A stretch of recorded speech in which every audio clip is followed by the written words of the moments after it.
mempelajari kesetimbangan kimia ya. Jadi kita sudah belajar minggu lalu. Ada yang ingat apa aja yang kita sudah pelajari? Ada yang ingat nggak? Ada catatan nggak? Derajat disosiasi, Mem. Derajat disosiasi, tabel APK, ya kan? Karena dengan tabel APK itu hanya bisa digunakan kalau kita berbicara soal reaksi dalam kesetimbangan, ya. Nah, baru apa lagi yang kita pelajari minggu lalu? Kita ada belajar kaitan antara delta G, benar nggak? Le Chatelier juga sedikit minggu lalu kita sentuh. Baru ada plot Van Hoff, benar? Ya, plot Van Hoff. Kalian masih ingat nggak? Hah? Masih ingat nggak? Nah, jadi kita itu dua bagian dari kesetimbangan kimia. Nah, ini bagian berikutnya dari kesetimbangan kimia yang kita pelajari adalah bagaimana kita mempelajari kesetimbangan asam basa, buffer, dan kelarutan senyawa ionik. Ya, nah berarti kalau asam basa, buffer, kalian bakal melihat pH ya. Nah, jadi nanti akan ada contoh-contoh perhitungan di mana kita menggunakan perhitungan pH dalam hal kesetimbangan kimia.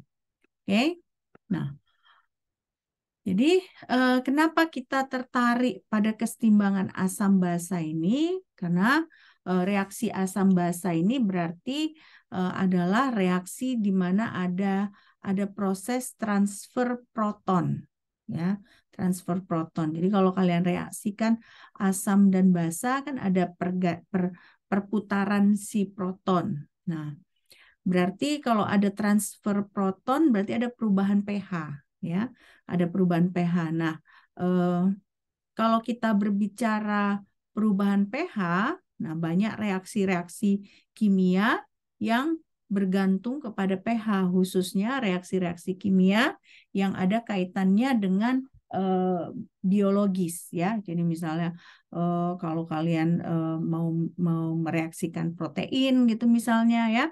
Nah, itu harus pH-nya diatur dengan tepat, ya. Nah, apa yang terjadi kalau misalnya ada suatu protein kalian campur dengan cuka? Misalnya ada telur. Telur itu protein bukan? Nah, kalian campur dengan cuka. Cuka berarti asam. Nah, apa yang terjadi? Rusak enggak telurnya? Rusak, Mem. Rusak, ya. Jadi istilah kalau protein rusak itu adalah terdenaturasi, ya. Terdenaturasi. Nah, nanti makanya kalau misalnya kalian memilih ini kan misalnya kalian suatu saat ada melakukan praktikum biokimia misalnya gitu, ya. Jadi kalian harus hati-hati kalau misalnya kalian bekerja dengan protein, nah, kalian harus perhatikan suhunya, harus perhatikan pH-nya. Nah, karena banyak reaksi-reaksi sistem biologis yang bergantung pada pH, makanya kesetimbangan asam basa ini atau reaksi asam basa ini salah satu reaksi yang penting, ya. Nah, jadi kalau ini kan kita udah tahu dari kimia dasar, pH sama dengan log negatif log AH+. Nah, maksudnya AH+ ini adalah aktivitas dari si ion hidronium. Nah, aktivitas ion hidronium ini, ya kan, nah, itu sebenarnya mendekati dengan konsentrasi ion hidronium. Jadi makanya pH ini sebenarnya kita seharusnya secara teori kita hitung dengan negatif logaritma aktivitas dari ion hidronium. Nah, tapi dalam kehidupan sehari-hari yang kita lakukan adalah negatif logaritma H+, di mana H+-nya ini adalah konsentrasi dalam ion hidronium, ya. Nah, si aktivitas ini, ya, Nah, satuannya juga mol per liter, ya, mol per liter. Jadi satuannya tidak berbeda antara aktivitas dengan konsentrasi. Oke, saya kasih waktu kalian untuk mencatat. Kalau kalian mau mencatat, ya.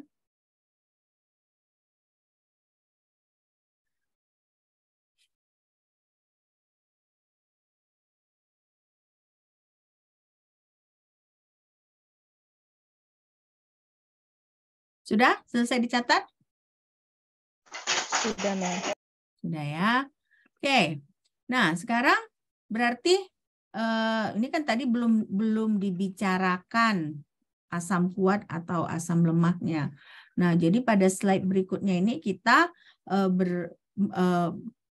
membicarakan mulai kesetimbangan asam lemah. Nah, jadi asam lemah itu biasanya reaksinya seperti ini. Ha, ya.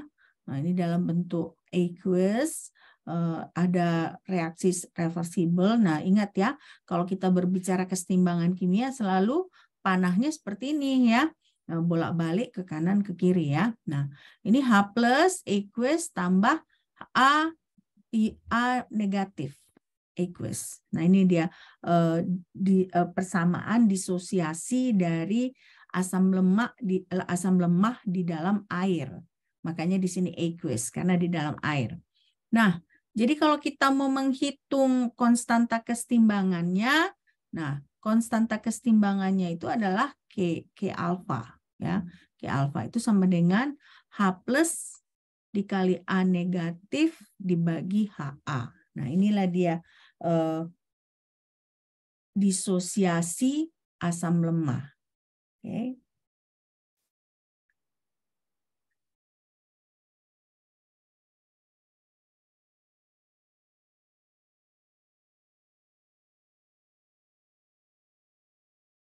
Selesai? Selesai, Mem. Oke. Nah, selanjutnya berarti kita juga bisa kaitkan konstanta kesetimbangan ini dengan termodinamika, ya.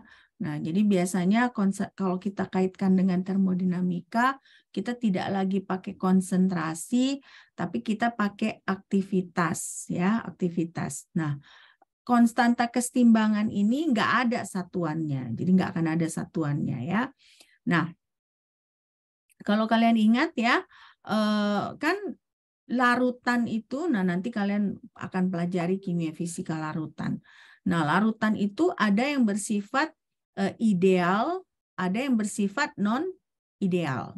Nah, di sini dinyatakan bahwa kalau misalnya kita punya larutan yang bersifat ideal, ya, makanya kita akan punya di situ bukan konsentrasi tetapi aktivitas, ya. Nah, selalu saya tekankan ya, jangan lupa ketika mengerjakan soal, jangan lupa semua satuan ditulis sehingga ketika pada akhirnya kalian mendapatkan nilai satuan akhir, kalian bisa mencek apakah pekerjaan kalian itu sudah benar atau tidak. Oke.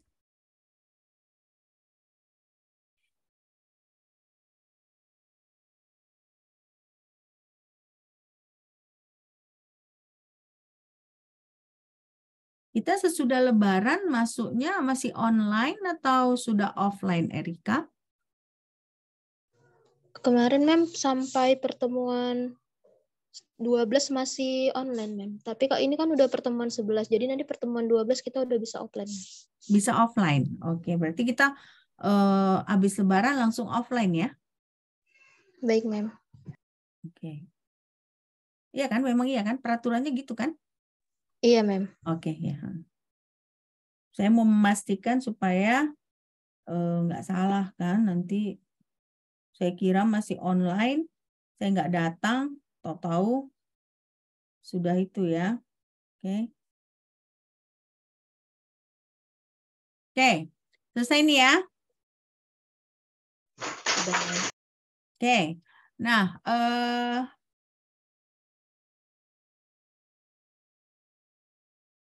ini selanjutnya coba kalian kerjakan ini.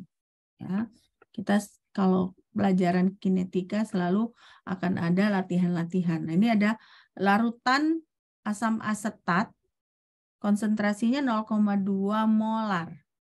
Ka-nya adalah 1,8 kali 10 pangkat negatif 5. Nah, berapa pH-nya ini?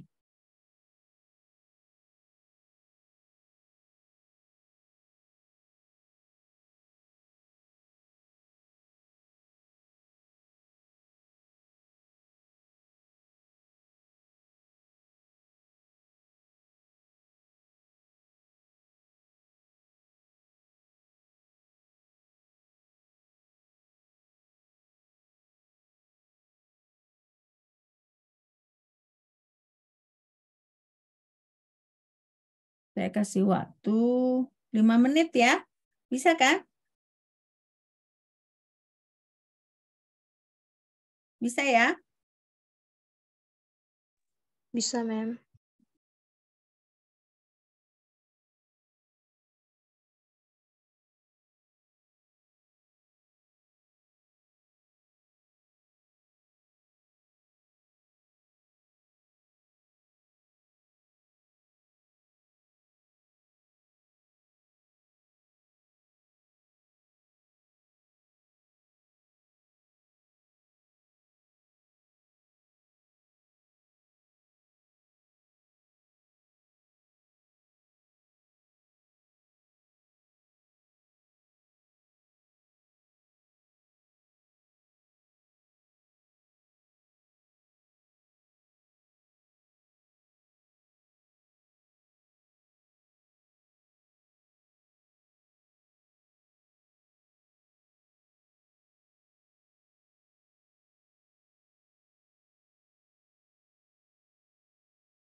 Apa yang harus kita kerjakan pertama ini dulu? Cari H plus ya, Mem. Iya, bagaimana cara mencari H plus-nya? Akar Ka dikali polaritas. Ada yang udah dapat rupanya. Berapa dapatnya? 6 dikali 10 pangkat min 3, Mem. Enggak ya. Nah, jadi kalau saya bilang pakai tabel APK yang seperti minggu lalu, kalian bisa kerjakan nggak? Nah, APK berarti ini kan reaksi, ya kita bisa bilang seperti reaksi disosiasinya gitu ya. Jadi apa aja komponennya kalau di APK? Asam asetatnya, ya kan? Nah, H plusnya baru asetat anionnya, ya. Oke, jadi awalnya itu berapa konsentrasi asam asetat? Kan APK awal perubahan kesetimbangan, ya kan? Nah, pada awal berapa konsentrasi asam asetat? 0,2, Mem. 0,2. Nah, konsentrasi dari H plus?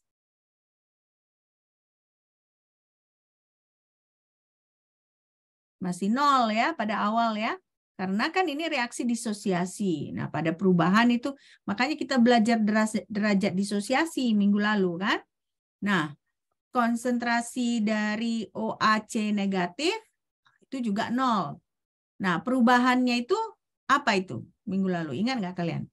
Perubahannya berapa? Kalau untuk asam asetat, apa nilainya? Negatif X atau negatif alfa ya. Nah, baru H plusnya adalah positif X atau positif alfa. Nah, OAC negatifnya adalah positif alfa. Nah, berarti pada saat kesetimbangan berapa konsentrasi dari asam asetatnya? 0,2 dikurang X, Mem. Nah, 0,2 dikurang X.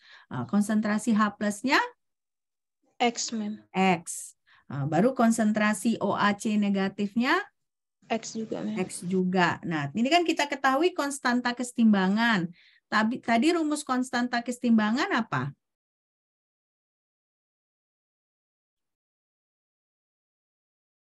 H plus dikali OAC negatif dibagi HOAC sama dengan 1,8 kali 10 pangkat negatif 5. Nah, dari situ kalian bisa tentukan nggak X-nya? Bisa tentukan nggak? Ngerti nggak maksud saya? Mem coba ulang tadi, Mem, yang di konstanta kesetimbangan yang rumus. Konstanta kesetimbangan. Nah, saya tunjukkan lagi kan. Kita kan udah tadi ada catat kan. Nah, konstanta kesetimbangan itu kan H plus dikali A negatif dibagi HA. Berarti kalau tadi kan kita punya CH3COOH kan, asam asetat. Berarti kan di sininya gantikan konsentrasi H plus, di sini kan gantikan CH3COO negatif. Nah, di bawahnya konsentrasi dari CH3COOH. Nah, tadi kan Erika sudah jawab kan, konsentrasi CH3COOH pada saat kesetimbangan berapa? 0,2 dikurang X, ya kan? H plusnya tadi berapa konsentrasinya? X. CH3CO negatif konsentrasinya X. Nilai Ka-nya kita ketahui nggak? Diketahui, Mem. Diketahui. Nah, kalau seperti itu, kalian bisa hitung nggak berapa nilai X-nya? Bisa kan? Nah, sesudah kalian ketahui nilai X-nya berapa, nilai H plus-nya kalian bisa ketahui nggak? Bisa kan? Nah, nilai X itu adalah kebetulan untuk reaksi ini, nilai X itu adalah nilai H plus, ya kan? Nah, dari situ bisa nggak kalian hitung pH-nya? Bisa nggak?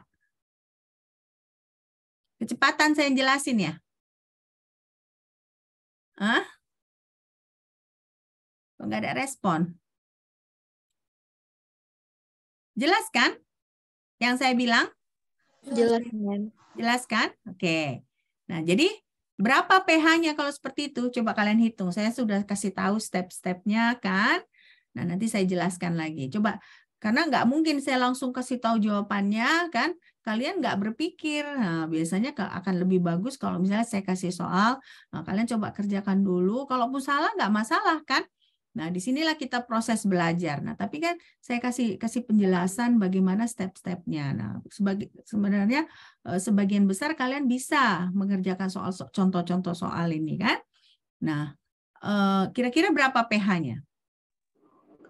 2,38, Mem. 2,38. Oh, saya jawabannya 2,72. Nah, mungkin ini masalah logaritma ya, masalah perhitungan di kalkulator ya. Mungkin kamu buatnya entah berapa koma gitu ya. Seharusnya mungkin entah 4, 1, 2, 3, 4, 5, 6. Mungkin 6, harusnya 6 di belakang koma. Kamu hanya buat 4 mungkin ya. Tadi siapa yang jawab? 5 di Elizabeth ya. belakang. Ya, benar Elizabeth ya kan? Kamu hanya 4 di belakang koma kan? Iya, Mem. Ya. Nah, jadi kalian perhatikan ya, kalau kalian berbeda di belakang, nanti kalian tanyakan kenapa Bu, kok jawabannya bisa berbeda? Nah, itu alasannya karena kamu hanya melogaritmakan 4 di belakang koma, ya. Oke. Nah, udah dicatat soalnya kan? Sudah, Mem. Oke. Nah, jadi ini dia ya, selalu ingat kalau kita berbicara kesetimbangan APK ini berguna awal perubahan kesetimbangan. Kesannya memang kan kayak sepele ya tabel APK ini, tapi ternyata dengan kita men-setup tabel APK ini untuk menghitung kesetimbangan lebih gampang jadinya, benar nggak? Nah, jadi ini kan ada awal perubahan kesetimbangan. Nah, inilah dia asam asetat pada awal. Nah, ada awalnya dapat 0,2. Nah, kalau untuk reaksi disosiasi berarti kan asam asetat terdisosiasi menjadi H+ dan CH3COO negatif. Nah, ya kan? Berarti pada awal asam asetat ada. Nah, tapi H+ dengan CH3COO negatif nggak ada, belum. Nah, makanya dua-duanya adalah 0. Nah, pada saat perubahan ada pengurangan dari asam asetat. Nah, tapi ada pertambahan dari H+ dan CH3COO negatif. Nah, makanya di sini disebut negatif X, plus X, plus X. Nah, bisa juga kalian buat negatif alfa plus alfa plus alfa. Kenapa? Karena si perubahan inilah dia yang merupakan apa? Derajat disosiasinya, ya, derajat disosiasinya. Nah, jadi makanya pada saat kesetimbangan CH3COO negatifnya itu adalah 0,2 dikurang X. Nah, sementara H+ dengan CH3COO negatif, kebetulan karena sama dia koefisien stoikiometrinya, sama-sama dia X dan X. Ya. Nah, di awal dari perkuliahan tadi kita tahu kan kalau Ka itu sama dengan konsentrasi H+ dikali konsentrasi CH3COO negatif dibagi konsentrasi CH3COOH. Nah, masukkanlah nilai-nilainya tadi. Berarti 1,8 kali 10 pangkat negatif 5 sama dengan X kuadrat dibagi 0,2 dikurang X. Nah, berarti kalian bisa menyelesaikan memakai persamaan kuadrat, ya kan? Nah, itulah gunanya dulu kita belajar matematika kimia, kan? Nah, karena banyak kalau kalian di sini lihat penggunaan metode-metode matematika untuk menyelesaikan problem-problem kimia fisika, ya. Nah, kalau kalian selesaikan ada dua nilainya, satu negatif, satu positif. Nah, yang negatif ini kita nggak bisa pakai karena nggak akan mungkin konsentrasi itu bernilai negatif, ya kan? Jadi yang kita pakai itu yang positif. Nah, saya dapat itu adalah 0,001888 M molar. Nah, jadi untuk pH-nya saya tinggal menarik negatif logaritma dari ini. Nah, ketika saya tarik negatif logaritmanya, nah saya dapat 2,72. Ya. Nah, jadi berarti di sini kita bisa lihat bahwa untuk mendapatkan nilai pH dari reaksi disosiasi asam lemah pada saat kesetimbangan, nah, kita harus pakai tabel APK dulu. Nah, kita harus tahu berapa konsentrasinya pada saat kesetimbangan sehingga kita bisa hitung dengan memakai informasi ketetapan kesetimbangan asam lemah tadi. Oke. Nah, sekarang udah jelas belum? Udah, Mem. Udah? Oke. Nah, apakah kalian perlu mencatat yang ini? Perlu, Mem. Perlu. Dari mana perlu dicatat? Ini udah kan? Udah dicatat kan? Sudah. Udah ya. Nah, ini perlu dicatat? Perlu, Mem. Oke, silakan.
Oke, selesai yang ini dicatat. Sudah, Mem. Udah, Mem. Yang ini perlu dicatat? Perlu nggak? Sudah, Mem. Sudah? Oke. Yang ini juga sudah? Sudah, Mem. Sudah ya? Oke. Nah, sekarang kita masuk ke autoionisasi air.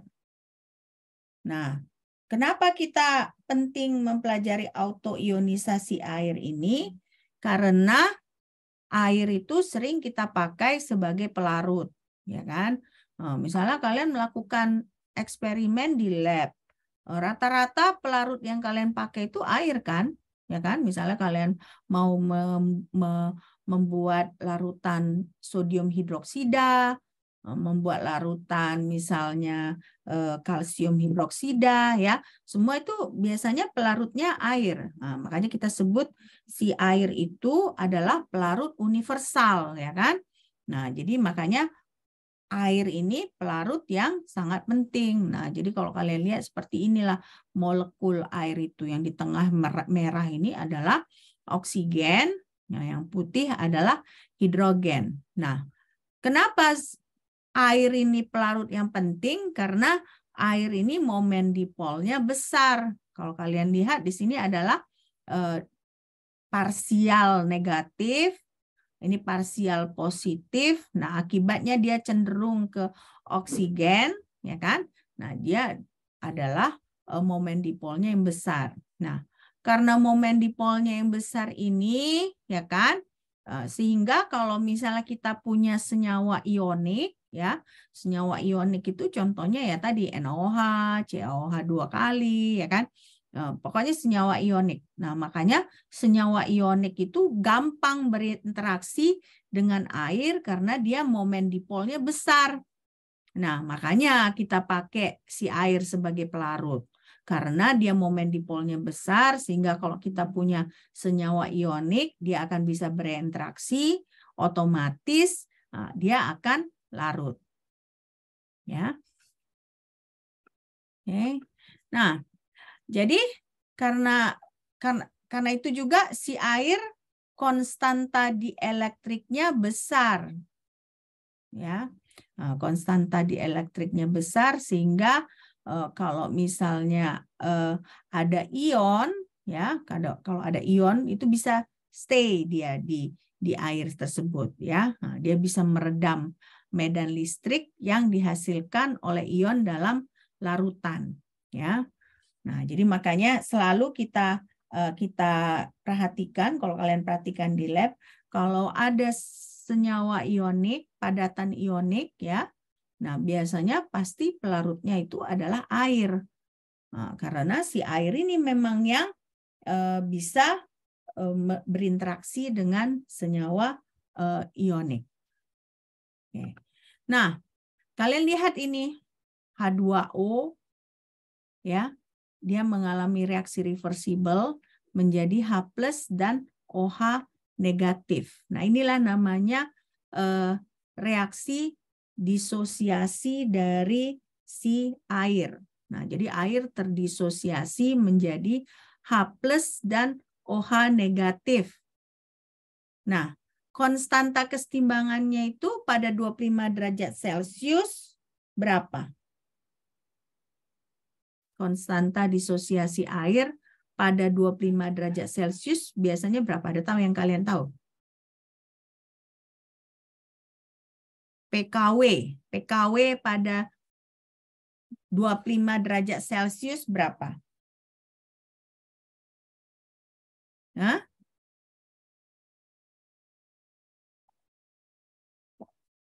Berapa PKW-nya? PKW pada 25 derajat Celcius. Masa nggak tahu sih? Kalian udah tingkat 2 loh. Udah belajar analitik juga kan? Sudah, Mem. Kalau saya bilang PKW, berapa PKW? PKW pada 25 derajat Celcius. 14, Mem. 14 ya. Nah, tapi makanya kalian harus hati-hati. Nilai 14 itu adalah pada 25 derajat Celcius. Nah, jadi makanya di sini disebutkan konstanta kesetimbangan yang mengatur disosiasi ini bergantung pada suhu. Nah, jadi selama ini kan kalian nggak tahu, kalian kira oh ya PKW-nya 14, PKW-nya 14. Nah, tapi harus kalian tekankan itu 14 itu pada suhu 25 derajat Celcius. Nah, kalau kita ubah suhunya berubah nilainya, dia tidak 14 lagi, ya. Nah, ini ada tabelnya. Nah, ini tabelnya dari Bandura dan Love ya, Lvov ya. Nah, ini paper tahun 2006. Nah, kalau kalian lihat inilah PKW dari air pada suhu yang berbeda ya. Nah, pada 25 nilainya 13,99. Nah, pada 0 suhunya 14,95. Nah, kalau kalian lihat nih nilai PKW-nya akan menurun ketika suhu dinaikkan. Nah, jadi kalian bisa lihat di sini bahwa nilai konstanta ini kan ini bukan konstanta kesetimbangan ya, ini sama kayak pH baru H+ gitu ya. Nah, jadi konstanta kesetimbangannya itu KW ya, KW. Nah, tapi kita bisa lihat juga ya. Jadi PKW-nya pada 0 itu adalah 14,95, pada 25 adalah 13,99. Pada 50 derajat dia menurun jadi 13,26 sampai pada akhirnya ketika suhu 100 derajat dia nilai PKW-nya adalah 12,25. Ya.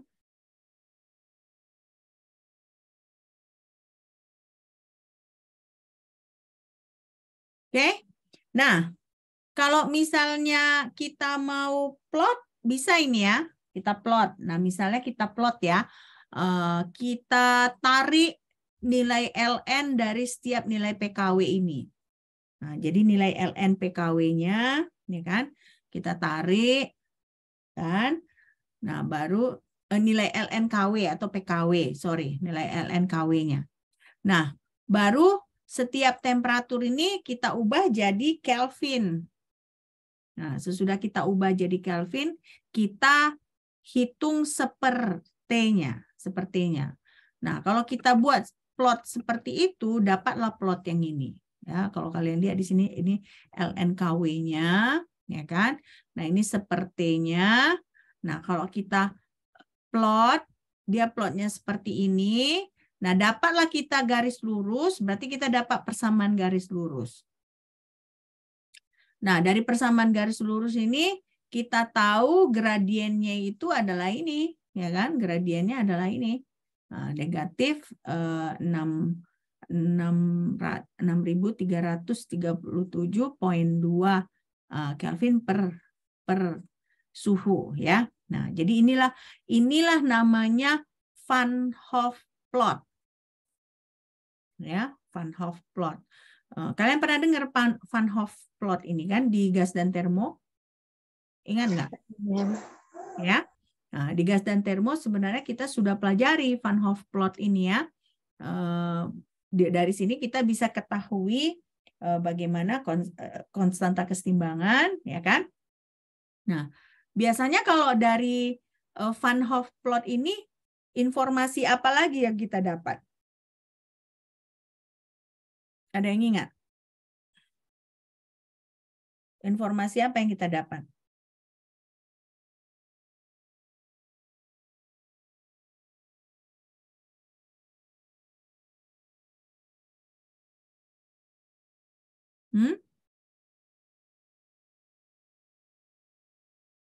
Entalpi ya, entalpi. Nah, jadi biasanya coba kalian lihat lagi nanti catatan gas dan termo ya.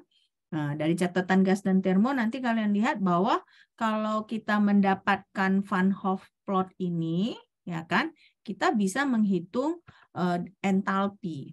Ya, nah jadi makanya di sini kelengkungan atau gradien dari garis itu, ya kan, kita bisa menghitung entalpi. Nah, entalpinya itu dari situ didapatkan 52,7 kilojoule per mol.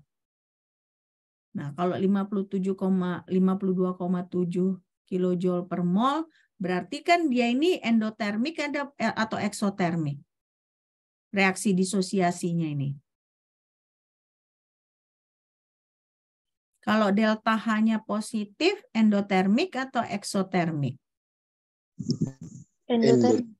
Endotermik ya. Nah, jadi makanya dari hasil plotnya ini kita tahu reaksi autoionisasi dari air tersebut adalah endotermik. Nah, kalau endotermik berarti dia akan semakin besar probability-nya terjadi kalau suhunya tinggi. Nah, makanya di sini peningkatan suhu akan menyebabkan derajat disosiasi yang lebih besar. Ya.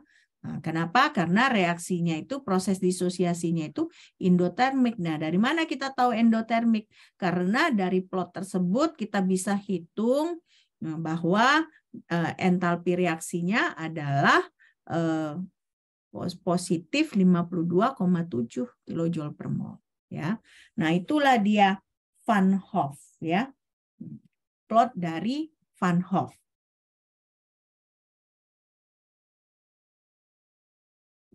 Kalian perlu catat, kalian perlu foto ini, gambar ini. Udah difoto? Sudah, Mem. Sudah? Oke.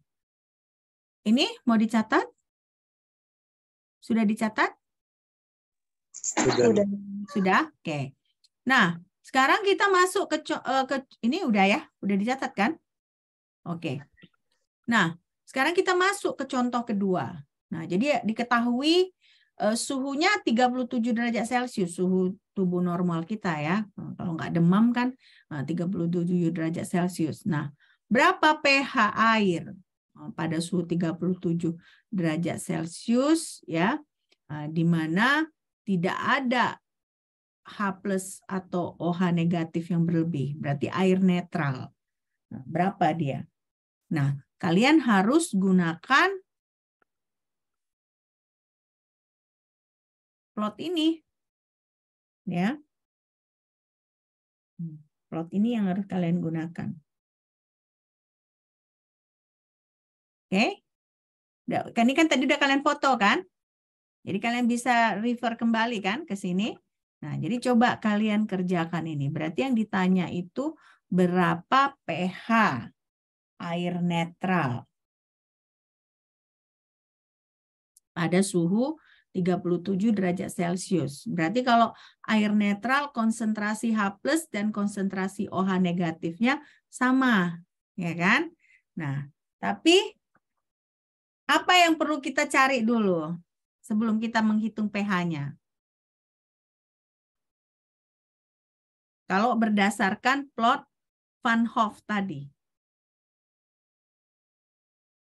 Tahu. Hah? Apa?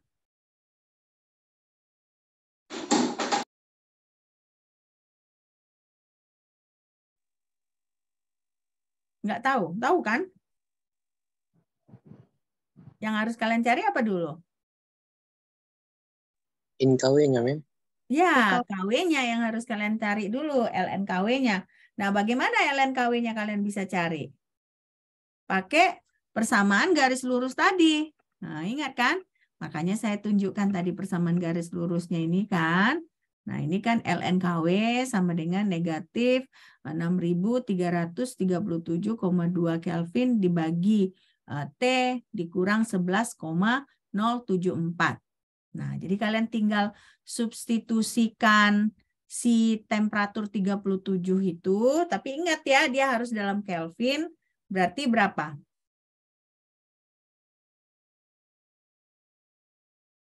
Berapa suhunya? 310. Nah, 310 berarti 6.337,2 Kelvin, ya kan? Dibagi 310 dikurang 11,07. Nah, itulah nilai dari LNKW. Nah, berarti KW-nya kalian harus pakai kalkulator mencari inverse dari ln KW.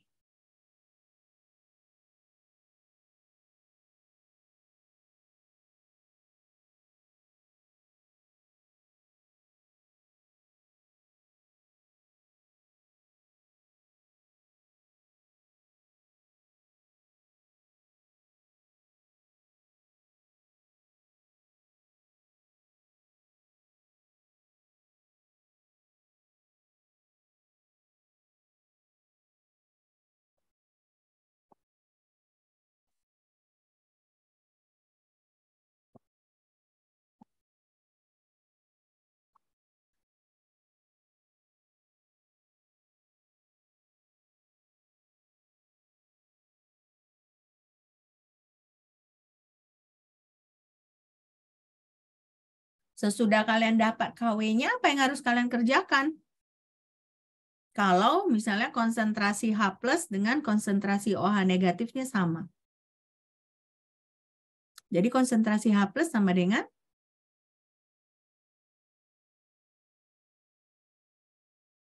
bagaimana?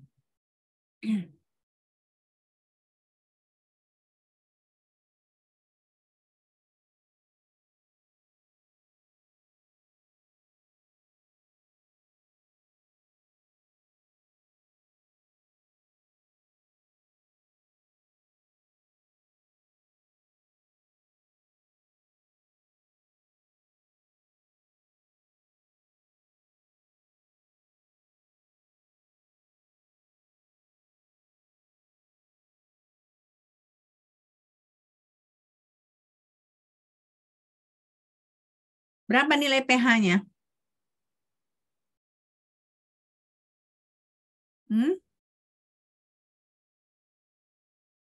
Berapa nilai pH-nya?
Oke, ada yang bisa dapat berapa nilai pH-nya?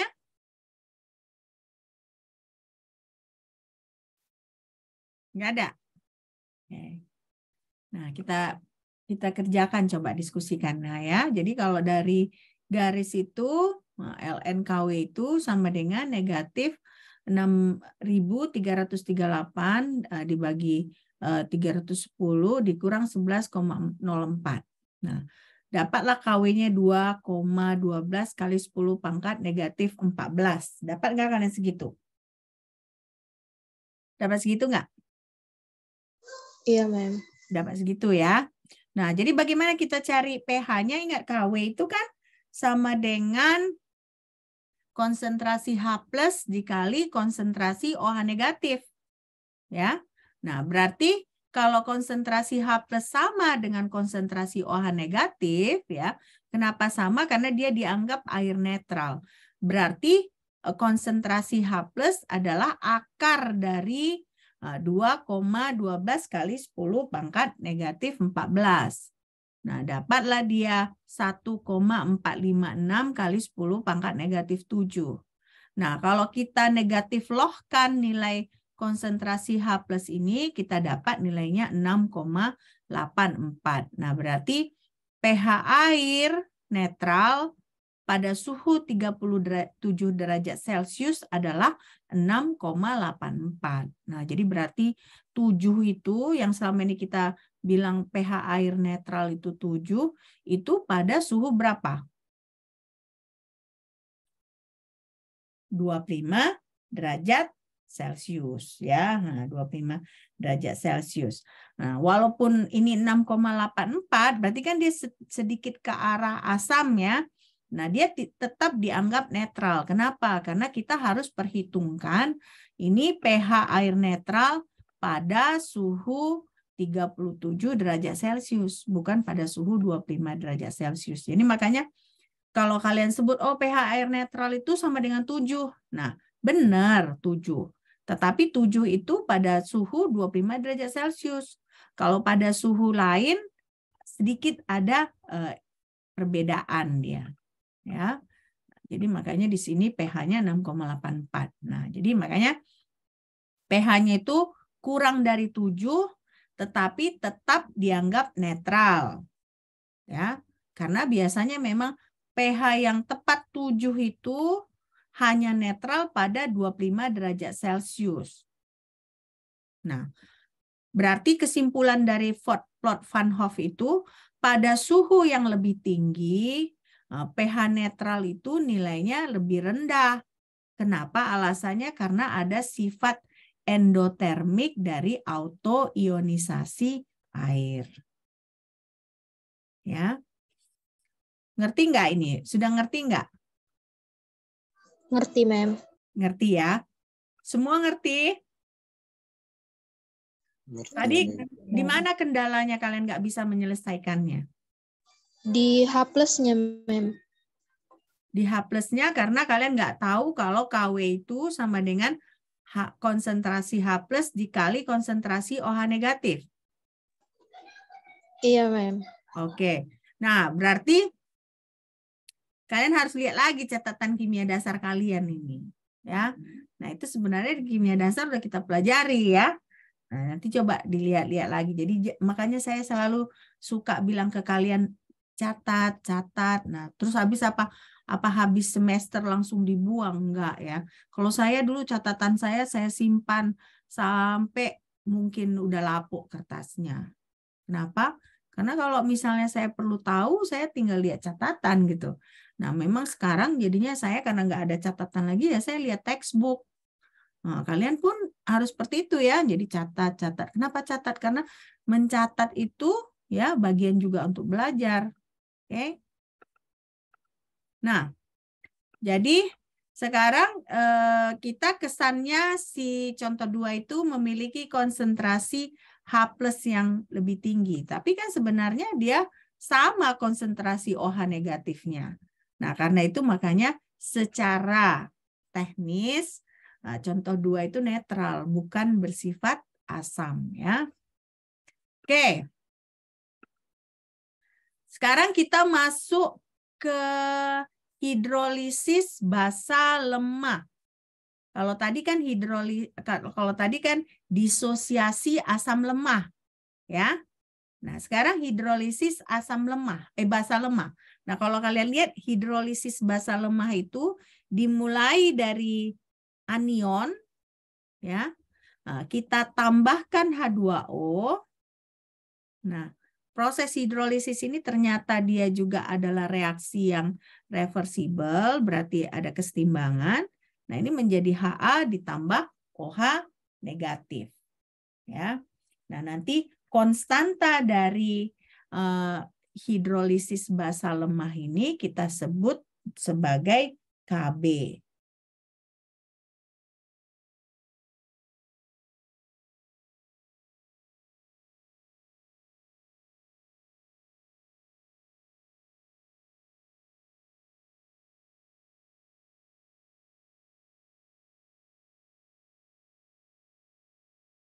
Selesai nih? Selesai, Mem. Selesai ya. Nah, Kb itu berarti Ha dikali OH negatif dibagi A negatif. Ya, inilah dia KB. Oke. Nah, ini persamaan 10. Oke, sudah selesai dicatat kan? Nah, kalau kita kalikan KA dikali KB, tadi kan kalian tahu KA, KB. Coba kalian kalikan. Nah, KA tadi apa? H plus dikali A negatif dibagi HA, ya kan? Nah, KB HA dikali OH negatif dikali A negatif. Nah, kalau kalian kalikan, apa hasilnya? Yang di cancel out kan? Ya kan? Nah, apa hasilnya?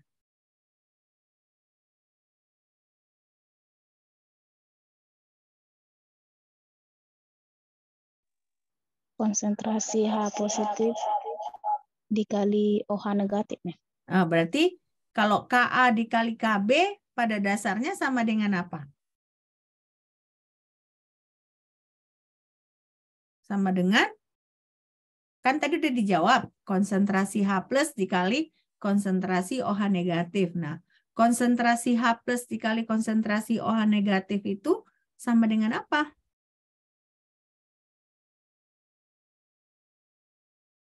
Tadi baru kita hitung loh.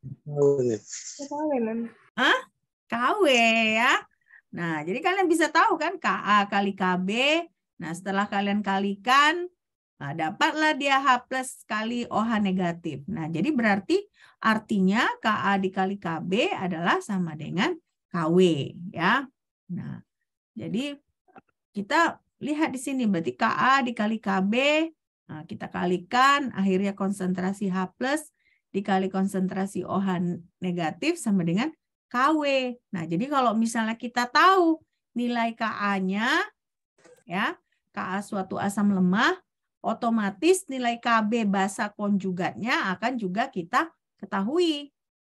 Ya. Kenapa? Karena kita misalnya ketahui Kw-nya misalnya suhunya pada suhu 25 derajat Celcius. Nah, kita ketahui Kw-nya. Nah, kita ketahui Ka-nya, ditanyakan Kb-nya. Nah, nanti bisa kita hitung ya, karena dari situ kita tahu Ka dikali Kb sama dengan Kw. Ya. Oke, ini perlu dicatat nggak? Sudah, Mem. Sudah? Oke. Nah, sekarang coba hitung ini. Kita punya larutan Kf 0,150 molar, pKa-nya 3,17 pada 25 derajat Celcius. Berapa pH-nya?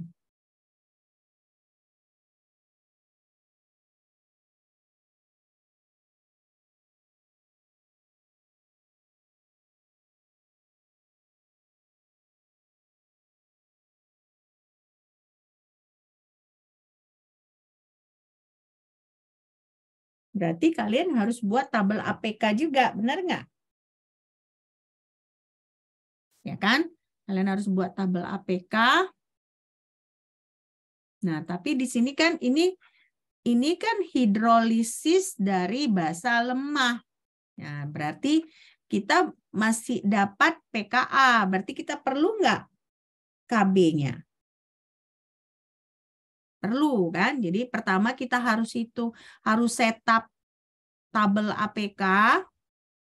Kedua, kita harus tentukan Kb-nya berapa. Nah, ini karena pada 25 derajat Celcius, Kw-nya berapa? Berapa Kw-nya pada 25 derajat Celcius? 13,9. Atau 14 ya. Kita genapkan aja 14 ya. Nah, jadi Kw-nya pada 25 derajat Celcius adalah 14. Nah, sementara di sini pKa-nya 3,17. Kalau kita ketahui pKa 3,17, berarti berapa Ka-nya?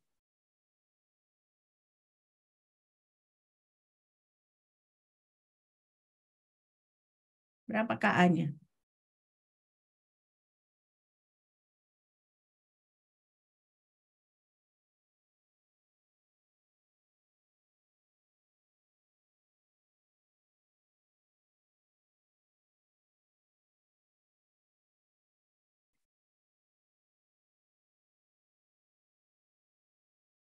Saya kasih waktu berapa? Berapa menit?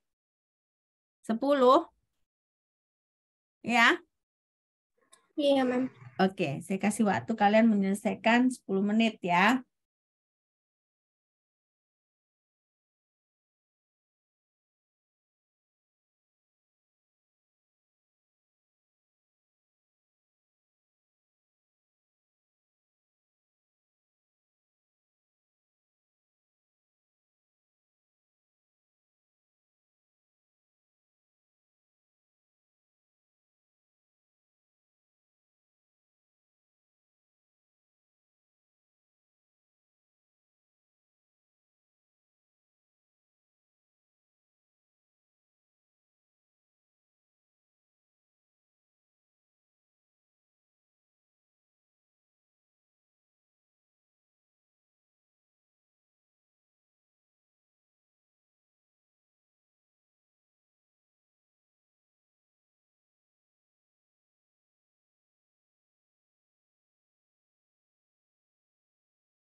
Oke, ada yang udah selesai? Ada? Ada yang sudah dapat berapa H plusnya?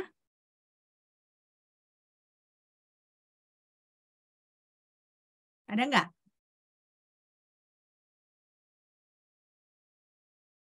Nggak ada ya? Oke. Nah, kita mulai aja ya diskusinya ya. Nah, jadi pertama kita harus menentukan tabel APK. Nah, tabelnya, nah ingat tadi kan KF ya, KF. Nah, KF kalau kita larutkan dalam air dia jadi F negatif, ya kan? Nah, jadi makanya di sini dia F negatif. Nah, jadi F negatif ditambah H2O, reaksi reversibel menjadi HF tambah OH negatif. Nah, inilah dia hidrolisis dari basa lemah. Nah, kita buatlah tabel APK-nya. Kita buat 0,150, karena dia awalnya adalah 0,150. Nah, sementara untuk HF dengan OH negatif adalah 00. Nah, baru ini kita negatif X plus X untuk perubahannya. Nah, untuk kesetimbangannya sama, 0,150 dikurang X, nah baru X. Nah, tadi yang kita ketahui apa? pKa, ya kan? pKa-nya berapa? 3,17. 3,17. Nah, jadi kalau 3,17 pKa-nya, Ka-nya berapa? 6,7. Hah? 6,7. Ka. Itu tabel itu. 6,7 kali 10 pangkat minus 4. Oh. Oke lah. Nol itu bodoh. Bisa 6,7. Oh, nulisnya di kelang-kelang. Kan pKa-nya 3,17. Kan? Berarti Ya. Ka-nya berapa?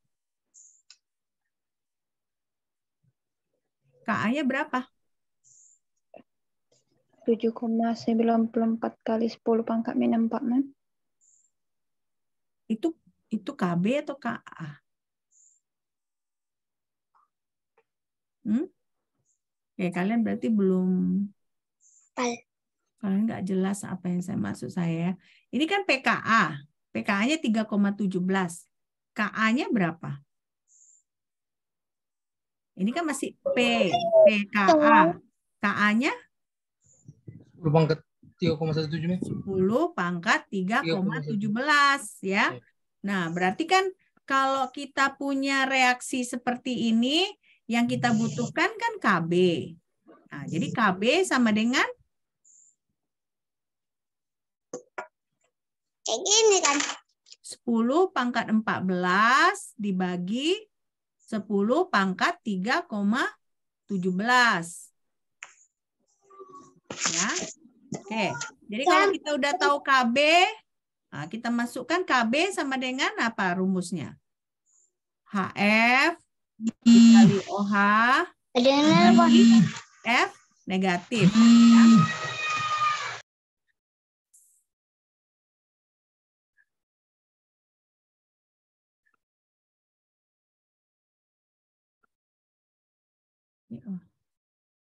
Oke. Nah, jadi berapa nilai X-nya kalau seperti itu? Berapa dapat nilai X-nya?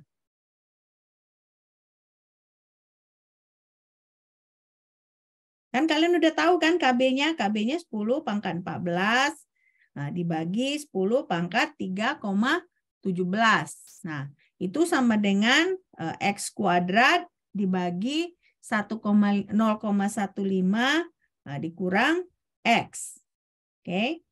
Nah, jadi berapa nilai X-nya? Berapa nilai X-nya? Hah? Coba, berapa nilai X-nya?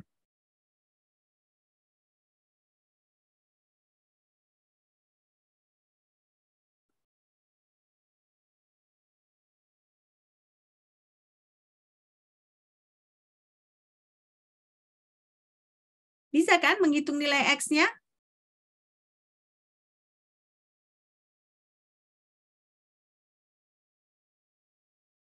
Kalau kita punya 10 pangkat 14 dibagi 10 pangkat 3,17 itu sama dengan 10 pangkat berapa? 10 pangkat 10,83, Mem. Nah berarti 10 pangkat 10,83 nah, sama dengan X kuadrat dibagi 0,15 dikurang X. Nah, jadi berapa X-nya?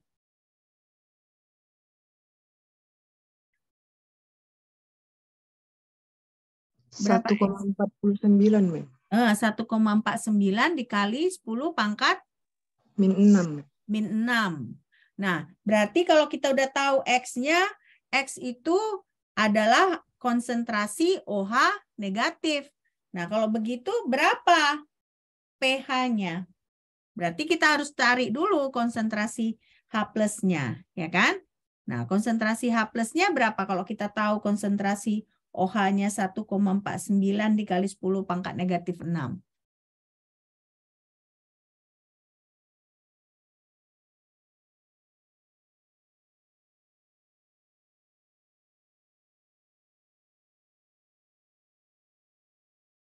Bagaimana kita cari konsentrasi H+-nya kalau yang kita ketahui KW dan OH?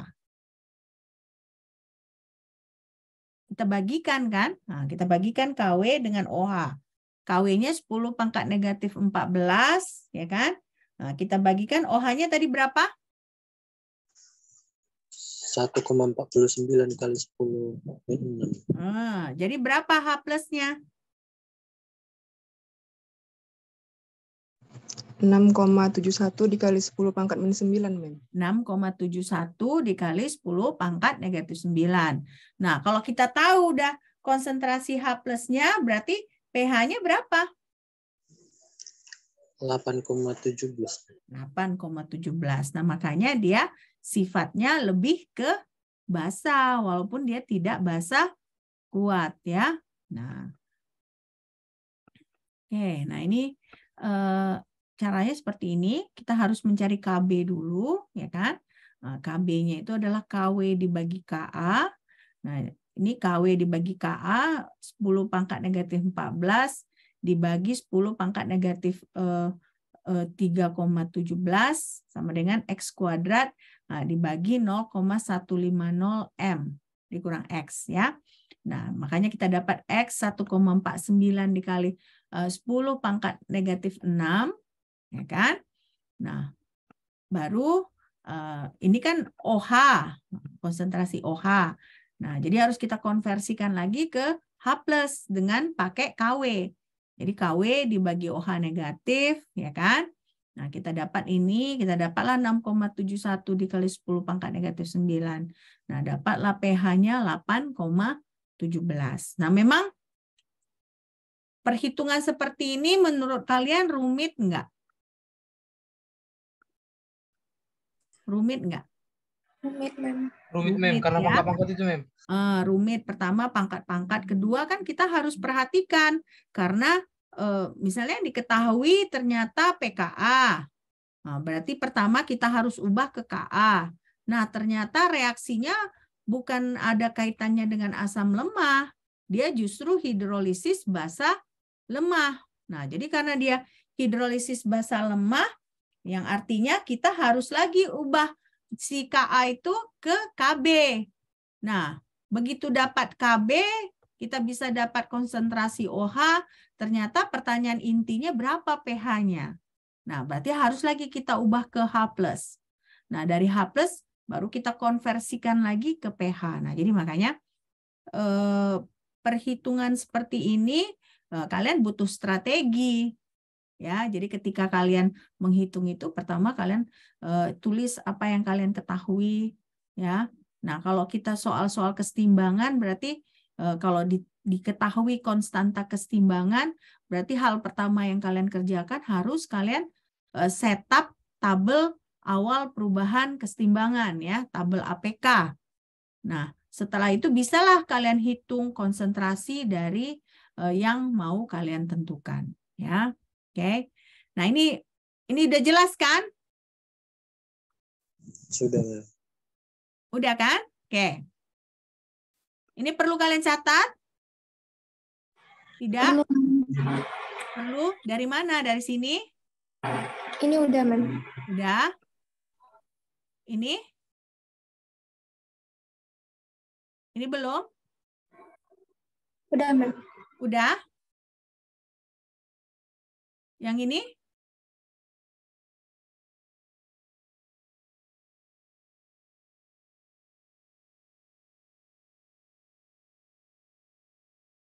Udah, Mem. Udah? Oke. Nah, jadi hari ini kita sudah belajar apa aja? Coba.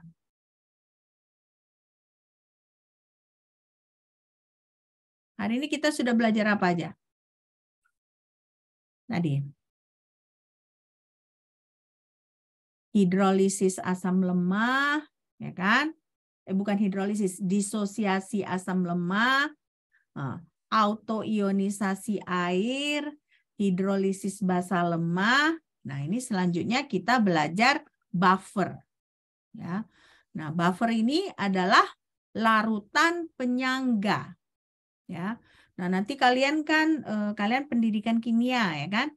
Nah, nanti ada beberapa dari kalian mungkin memilih penelitian tentang buffer gitu misalnya kan. Misalnya kalian milih meneliti pada topik buffer. Nah, jadi kalian perlu tahu beberapa basic dari si buffer ini.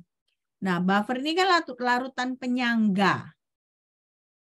Nah, apa itu larutan penyangga? Larutan penyangga itu larutan yang mengontrol pH.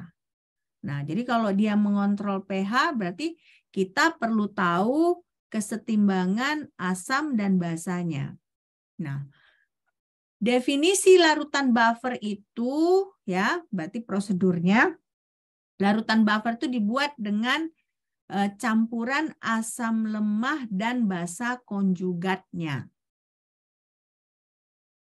Apa fungsinya? Fungsinya supaya kalau ada kelebihan hidrogen atau misalnya ada hidrogen yang perlu disuplai, nah dia itu bisa dilakukan supaya prosesnya tetap netral, ya. Nah, misalnya ada proses netralisasi, nah berarti kan ada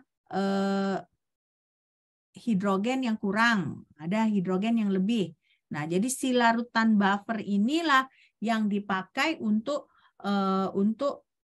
mempertahankan pH dari si larutan tersebut. Nah, biasanya contohnya gini, kalian punya enzim, ya kan? Nah, untuk membuat enzim itu kalian larutkan harus ketika proses pelarutan enzim itu, enzimnya kan kalian dapat dalam bentuk padatan, ya kan?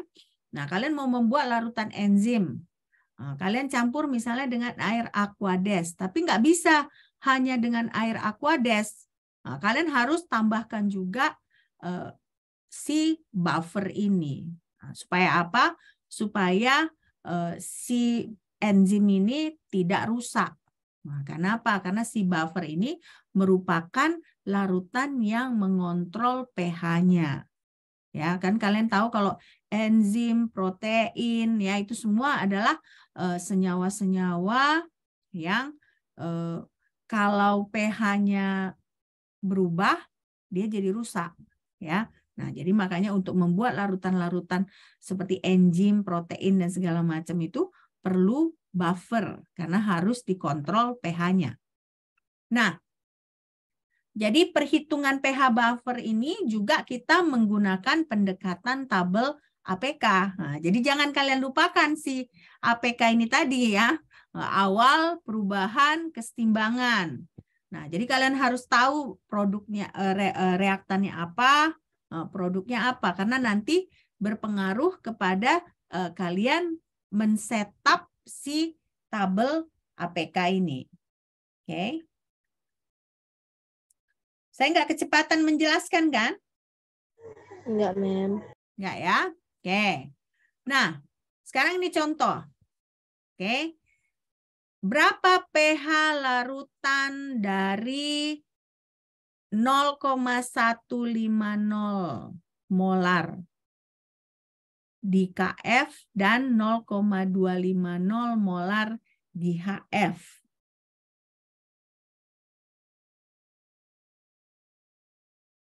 Nah, ini berarti kalian harus setup APK-nya.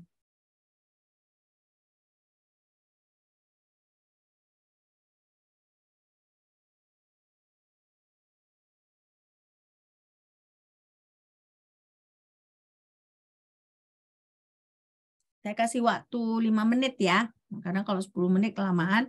Nah, nanti kalau kalian nggak bisa, kita diskusikan sama-sama ya. Oke, coba kerjakan dulu sendiri, ya kan?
Oke.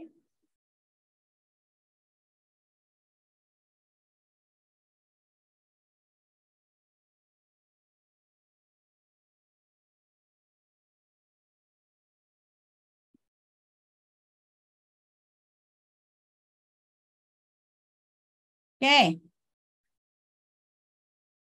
Sudah ada yang bisa jawab?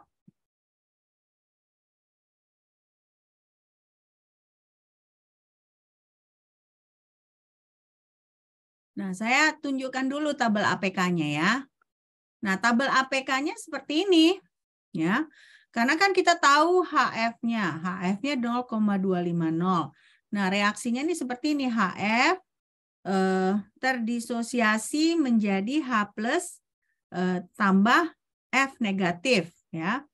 Nah, jadi agak berbeda dengan sebelumnya. Karena sebelumnya hanya reaktan yang ada nilainya. Sementara produk itu dia tidak ada nilainya, ya kan, 00. Tapi kalau di sini si HF-nya ada, ya, 0,250, tapi si F-nya juga ada, karena di sini disebutkan KF-nya adalah 0,150. Ya, nah inilah basa konjugatnya.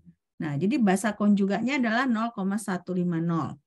Nah, perubahannya tetap negatif X plus X plus X. Nah, tapi pada saat kesetimbangan, kalau kalian lihat di sini sudah berbeda. Nah, dia 0,250 dikurang X untuk HF. Nah, untuk H plus adalah X. Nah, sementara untuk F negatif adalah 0,150 ditambah X. Nah, tadi kan pKa untuk HF tadi berapa? Dari soal sebelumnya. 3,17. 3,17. Berarti Ka-nya 10 pangkat negatif 3,17, ya kan? Nah, berarti kalau dari tabel APK ini rumus Ka-nya sama dengan apa? Konsentrasi HF dikali konsentrasi F min dibagi konsentrasi H. Oke. Nah, jadi kalian dapat berarti X-nya berapa kalau seperti itu? Coba kalian hitung.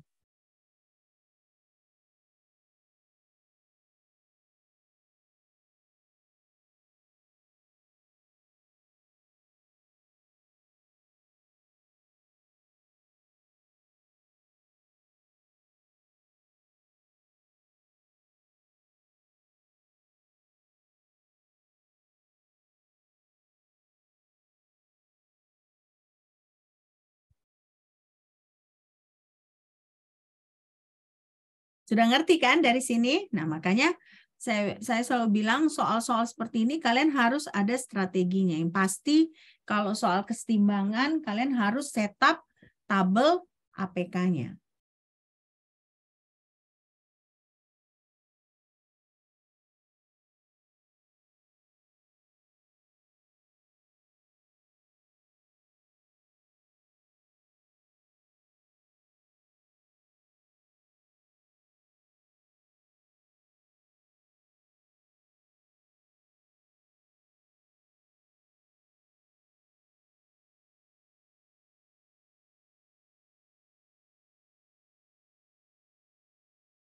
Berapa nilai X-nya?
Berapa nilai X-nya?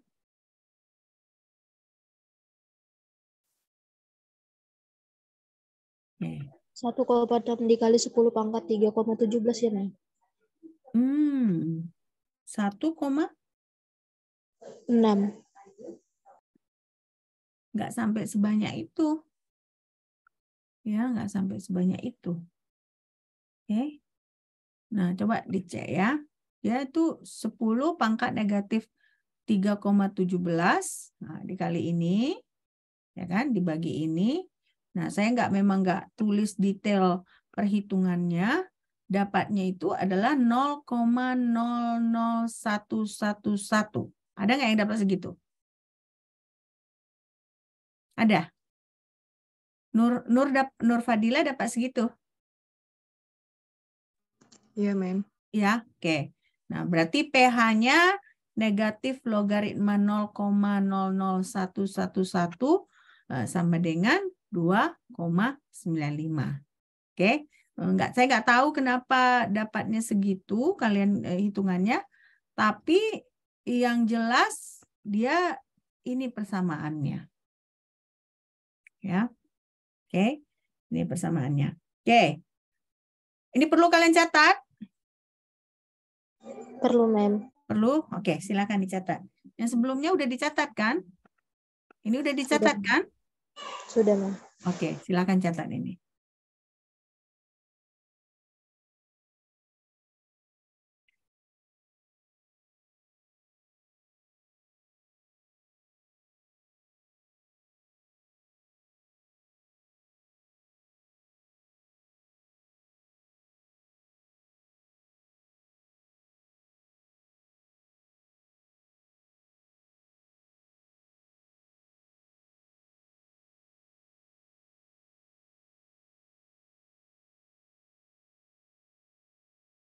Oke, udah selesai nih ya?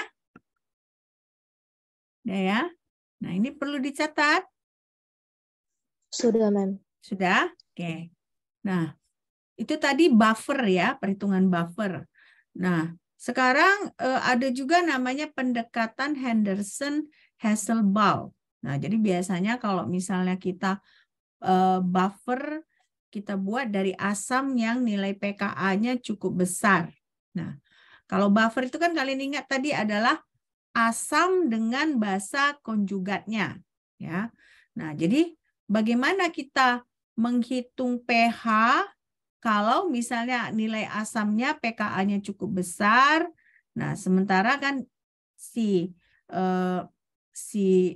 buffer itulah adalah asam dengan basa konjugatnya. Nah, jadi kita bisa pakai ekspresi Ka yang seperti ini, ya kan? Nah, ini kan Ka sama dengan H plus dikali A negatif dibagi HA. Nah, ini kalau pKa-nya sangat besar ya. Nah, ini sama dengan si H plus ini bisa kita pindah ke depan, ya kan? Baru A negatif dibagi HA. Nah, berarti kalau kita hitung pKa, nah ini jadi pKa, berarti kan ini negatif logaritma ini, ya kan? Kalau perkalian, berarti kan si logaritmanya jadi positif. Nah, jadi makanya ini kan negatif logaritma. Ini tadinya kan kalau perkalian jadi tambah. Nah, makanya ini jadi kurang, ya kan? Nah, negatif logaritma H plus itu jadi pH. Nah, makanya di sini pKa sama dengan pH dikurang logaritma dari A negatif dibagi HA. Ya.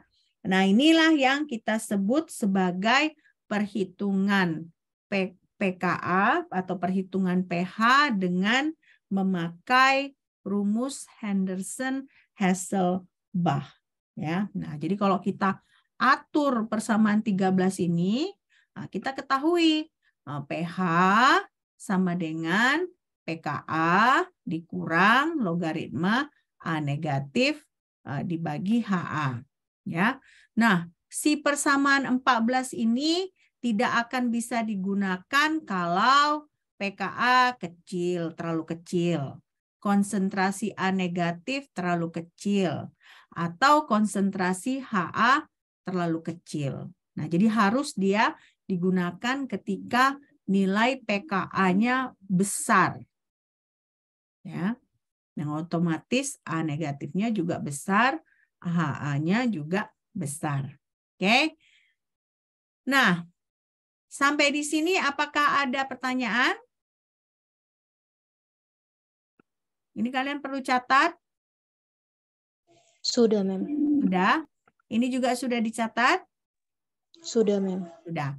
Oke. Ada pertanyaan? Sampai di sini? Tidak ada? Oke, kalau tidak ada, kita akhiri perkuliahan kita ya. Hari ini banyak kali informasi yang kita dapat dari perkuliahan ini ya, mulai dari hidrolisis bukan hidrolisis, disosiasi asam lemah, autoionisasi air, baru kita belajar lagi hidrolisis basa lemah, belajar lagi kita buffer. Nah, ternyata buffer ini kita juga bisa menghitung pH pakai Henderson-Hasselbalch ya. Nah, jadi sekali lagi kalau kalian mau mempersiapkan UAS ya, ini kan nggak terasa ya, udah pertemuan 11, nanti habis lebaran udah pertemuan 12 ya. Mungkin 3-4 kali lagi kita bertemu dan langsung UAS. Nah, jadi kalau saran saya dari sekarang tetaplah belajar. Oke? Nah, tapi ini kita bakal libur seminggu. Nah, libur seminggu ini kalian nikmati, ya kan? Gak usah dulu buka-buka buku pun nggak apa-apa. Nikmati hari raya, ya kan? Walaupun misalnya ada yang nggak merayakan, yang nggak non Muslim, ya tetap ya libur nikmati. Nah, makanya saya mau mengucapkan juga selamat hari raya Lebaran untuk kalian yang merayakan. Jaga kesehatan juga untuk semua dan sampai jumpa setelah Lebaran. Oke? Oke, bye.